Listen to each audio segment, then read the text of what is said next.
Panorama group, जो सोचता है वो करता है। नमस्ते, मेरा नाम धीरज शर्मा है और आप न्यूज हाट देख रहे हैं। हमारे कार्यक्रम पेपर वाला में आप सभी का बहुत बहुत स्वागत है। तो आज की जो भी मुख्य खबरें हैं एक एक करके चर्चा कर लेते हैं। नीतीश कुमार रिटायर्ड सीएम हो गए हैं। समझ जाइए, अब कौन कह रहा है, क्यों कह रहा है, किस लिए कह रहा है, ये तो जानना भी जरूरी है ना आपके लिए। साथ ही साथ खरमास बाद कई तरह की चर्चाएं हैं। कोई कह रहा है खेला होगा, कोई कह रहा है कुछ और होगा, कोई कह रहा है बड़ी बदलाव हो सकती है। बहुत बात निकल कर सामने आ रही है। जब जब खरमास आता है तो लोग खरमास के बाद की जो सियासत है उसको तौलने नापने तौलने लग जाते हैं। ऐसे में क्या होगा नहीं होगा ये जो चर्चा हम आपको बता देंगे, लेकिन फिर भी कुछ सुगबुगाहटें जो है वो पहले ही पता चल जाती, दिख जाती है कि हाँ भाई ऐसा हो सकता है। नीतीश कुमार के मन मिजाज को पढ़ने वाले जो लोग हैं वो सीएम आवास से एक अन्य मार्ग से जो है बातों को बाहर फेंक देते हैं मीडिया के पाले में, और मीडिया अपने हिसाब से छानती है और उसको खबर में तब्दील करके आप तक परोसती है। तो वही चीज आई है तो हम सोचे आप तक भेजा जाए।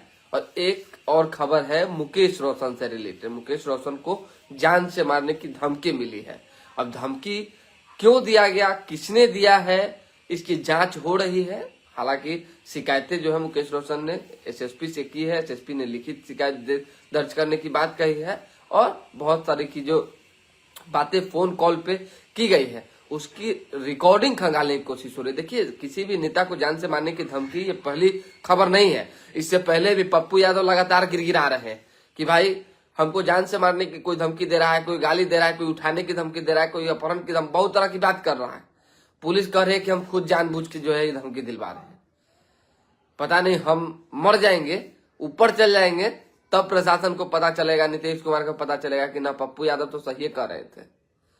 उसी तरीके से इससे पूर्व जब भी किसी नेता को जान से मारने की धमकी हो, चाहे किसी भी तरह की धमकी मिली है, तो वो जांच जब हुए हैं तो चीजें पता चली है। अब मुकेश रोशन को जब धमकी मिली है तो ये सीरियस लेने वाली बात है, क्योंकि देखिए उनके पिता की भी हत्या जो है वर्षों पहले कर दी गई थी।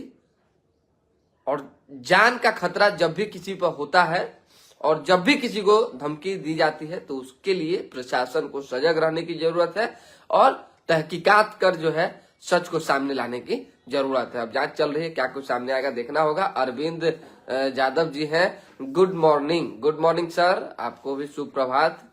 ये तो जान ही लिए हम आपको। आज ये बता देते हैं कि तेजस्वी यादव कह रहे हैं कि टायर्ड सीएम और रिटायर्ड अधिकारी से बिहार जो है नहीं चलने वाला है। बिहार को चलाने के लिए जो है एक नई दृष्टि की जरूरत है। साथ ही साथ जो लोग हैं वो व्याकुल हैं कि जल्द से जल्द जो है सत्ता परिवर्तन हो जाए। समझ जाइए, सत्ता परिवर्तन की सुगबुगाहट और चाहत तो तेजस्वी यादव ने 2020 में भी की थी। बड़ा जबरदस्त लड़ाई थी। समझ जाइए, जब उन्होंने कहा था कि पहली कलम से नौकरी देंगे। समझिए, सरकार बनी तो एकदम सरकार बनते ही पहली कलम से 10 लाख नौकरी देंगे। क्या युवाओं में क्रेज था भाई, गजब।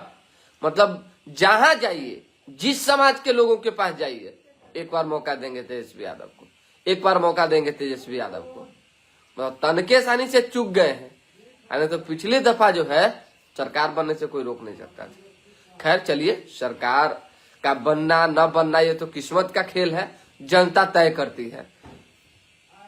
योजनाएं जब आती है तो उस पर भी लोगों का फोकस होता है। अभी फिलहाल भाजपा हो चाहे विपक्षी खेमा हो, महिलाओं को लुभाने में लगी है। महिलाओं की चर्चा लगातार आपसे कर रहे हैं, क्योंकि देखिए महिला एक ऐसा वोटर है ना कि हर कोई उस पर निशाना साधता है। हर कोई जो है कहीं ना कहीं उसको अपने पाले में करना चाहता है। महाराष्ट्र का चुनाव आपने देखा भी, महाराष्ट्र में जिस तरीके से पूरा विपक्षी खेमा लगा हुआ था, बहुत तरह की चीजें होंगी। इस बार तो सरकार बन ही जाना है, लेकिन एनडीए की सरकार वहां बन गई, यानी भाजपा की सरकार बन गई। महिलाओं को सम्मान देने की वजह से जो है इतना बड़ा प्लस पॉइंट हुआ और रिजल्ट आए कि भाजपा को भी पता नहीं कि ऐसा रिजल्ट कैसे आ गया। और उसी में बीजेपी भी लगी हुई है कि भाई महिलाओं को कैसे सम्मान दिया जाए और किस तरह से अलग अलग जगहों पे योजनाएं निकाली जाए। हेमंत सोरेन की सरकार को देखकर तेजस्वी यादव भी चकित है। चकित क्या है, मतलब कि खुश भी है, नाखुश भी है, बहुत तरह के मन में बात भी है। सोच रहे हैं कि भाई हम लोग भी बिहार के लिए कुछ करें और बिहार की महिलाओं के लिए कुछ योजना लाए। माई बहन योजना लाकर उन्होंने पटक दिया है लोगों के बीच में। 2500 रुपये की बात हो गई है।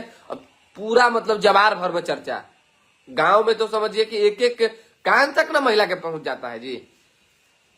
हम ही लोग जैसा लोग, फलनावे जैसा लोग जो है कह देगा कि 2500 रुपया मिलता हो तेजस्वी के वोट देवाता। मान लीजिए जो शिक्षित लोग हैं वो ना योजना को समझ जाएंगे, चाहे किसी सरकार के दावे वादे को समझ जाएंगे कि भाई ढकोसला है कि क्या है, कितना वादा आया गया फेल हुआ। लेकिन जो लोग, जो महिलाएं पढ़ी लिखी नहीं, जो अभी गांव से पूरा एकदम डायरेक्ट कनेक्टिविटी है उनकी, शुरू से गांव में ही रही हैं, उनको अगर आप कुछो कान में कहिएगा तो सच मानेंगे, समझ जाइए। वही चर्चा चल रही है कि भाई तेजस्वी के देम तो 2500 रुपया मिला। तब देखिए क्या कुछ असर होता है इसका, और इसके काट में एनडीए क्या कुछ करती है। क्योंकि खरमास बाद, क्योंकि देखिए पहले ही नीतीश कुमार का महिला संवाद यात्रा निकलना था, लेकिन बीच में कुछ पेंच फंस गया और खरमास भी आ गया, तो शुभ काम होता नहीं है। नीतीश कुमार का ये यात्रा टल गया। खरमास बाद जब यात्रा नीतीश निकालेंगे तो महिलाओं से डायरेक्ट कनेक्टिविटी होगी, और जो चुप्पा वोट है नीतीश कुमार के प्रति, जो महिलाएं सजग होती हैं और वोट करती हैं, उसमें अगर जिस तरह से सेंध लगाने की कोशिश तेजस्वी यादव कर रहे हैं, उनको रोकने की पूरी कोशिश में नीतीश लग जाएंगे। और ये भी कहा जा रहा है कि खरमास बाद कुछ उल्टा पलटी भी होगा, समझ जाइए। कौन उल्टा पलटी करेगा, कौन इधर उधर करेगा, ये अभी नहीं बताएंगे आपको, लेकिन होगा, ये आप लिख लीजिए। कई ऐसे नेता हैं जो बीजेपी छोड़कर कुछ आरजेडी और कुछ जेडीयू जाएंगे। कई ऐसे आरजेडी के नेता हैं जो कुछ जेडीयू और कुछ भाजपा जाएंगे, और कई ऐसे जेडीयू के नेता हैं जो कुछ आरजेडी और कुछ जनसुराज ज्वाइन करेंगे। तो उल्टा पलटी होना ही होना है, समझ जाइए। हाँ, लेकिन कुछ बड़ी खबरें भी हैं। एक दो ऐसे बड़े नेता हैं जिन्होंने प्लान बना लिया है कि राजद छोड़ देंगे, समझ जाइए। आरजेडी छोड़ने का मन जो है एक दो बड़े नेताओं ने बना लिया है, और खरमास बाद इसका आपको इसकी तस्वीर भी दिख जाएगी। कुछ लोग नीतीशों से नाराज हैं, लेकिन खैर नाराजगी तो चलती रहती है। Uday Kumar Singh, good morning. MD Khodadad Imam ji, good morning sir.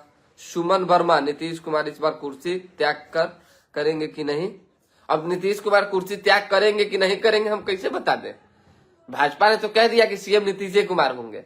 Bhajpa, देखिए भाजपा को भी पता है कि नीतीश के अलावा दूसरा कोई विकल्प नहीं, सब चिराग पासवान नहीं हो सकता, ये सच्चाई है। अकेला चुनाव लड़ने के लिए कलेजा चाहिए, और बिहार की राजनीति में किसी में इतनी ताकत नहीं है। एक चिराग पासवान को छोड़ दें तो वो भी एक अपवाद अब हो गया है कि चिराग की पार्टी ने चुनाव लड़ा, अब दोबारा कभी मैदान में अकेले कूदेंगे, कभी नहीं, कभी नहीं। लेकिन बीजेपी कभी अकेला नहीं लड़ना चाहती है। जेडीयू तो लड़बे नहीं करेगी अकेला, वो जानती है कि क्या होगा हश्र। आरजेडी के पास थोड़ी बहुत ताकत भी है, लेकिन फिर भी आरजेडी कांग्रेस से मजबूर है। उसको पता है कि अगर कांग्रेस को साथ लेकर नहीं चलेंगे तो मुस्लिम वोट बैंक जो भी इधर उधर मतलब कि हमको मिल रहा है वो भी छिटक जाएगा। बहुत बात है भाई, राजनीति है तो बहुत बात है, लेकिन जो होगा 25 का फैसला जो है दमदार होगा, देखने लायक होगा, जानदार एवं शानदार होगा। गजब की मतलब कि भिड़ंत होने वाली है इस बार। अंदर खाने से बहुत लोग जो है तैयारी में लगे हुए हैं। अब सोचिए जो 1-2 साल से अंदर खाने से तैयारी में लगा हुआ है, उसका अचानक से पता चलेगा कि टिकट उसको न देके किसी और को दे दिया, क्या करेगा? कितना विरोध होगा? वही हो रहा है अभी। देखिए सब तो आने वाले दिनों की बात है। तो फिलहाल अभी कुछ ऐसा है नहीं, दोबारा भी जुड़ेंगे अभी। हाँ, एक बीपीएससी वाला एग्जाम जिस सेंटर पे हुआ, बापू सभागार वहां पटना में, जो नहीं हुआ बीपीएससी वाला एग्जाम जिसमें हो हंगामा हो गया पूरा, एकदम डीएम ने थप्पड़ जड़ दिया एक युवक को, तो पूरा बवाल हो गया था, परीक्षा रद्द हो गई। परीक्षा रद्द होने के पीछे क्या वजह है आप जान लीजिए। आज की तारीख में बीपीएससी यूपीएससी को भी लोगों ने हवा बना दिया, जिसमें 80% भूमिका सिस्टम की है। हम नाम किसी का नहीं लेंगे। 80% जो है सिस्टम के मर्जी से ये सब हो रहा है, नहीं तो ऐसा नहीं होता। कोई कह रहा है कि परीक्षा का जो पेपर होता है बीपीएससी का, वो नहीं फटेगा। मीडिया जब हाथ में लेती है फट जाता है चरसीना। ये स्थिति, पूरा वीडियो वायरल, बहुत बात है। ऐसी एग्जाम कैंसिल करते रहिए। जो बिहार का नाम है शीर्ष पर कि भाई सबसे ज्यादा यूपीएससी और बीपीएससी निकालने वाले छात्र बिहारे में है, वो कल से नाम ले लेके चोरिये चमारी से निकालते हैं, तब ना 76वां महीना में पेपर लीक होता है। जो है वो प्रतिष्ठा बचल है, उसको भी लोग खत्म करने पर लगा हुआ है। क्या कहा जाए, डेली नया नया रूल सोशल मीडिया के लिए कि ये चला दिए तो आपके ऊपर एफआईआर हो जाएगा, अब बात फैला दिए तो फलना हो जाएगा, सोचो दिखाइए तो दिक्कत है। बहुत बात है, लेकिन अब क्या कहा जाए, चीजें हैं, चल रही है किसी तरह। फिलहाल देखते हैं। अभी के लिए हमें इजाजत, हमारे साथ बने रहें, देखते रहें न्यूज हाट। बहुत बहुत धन्यवाद।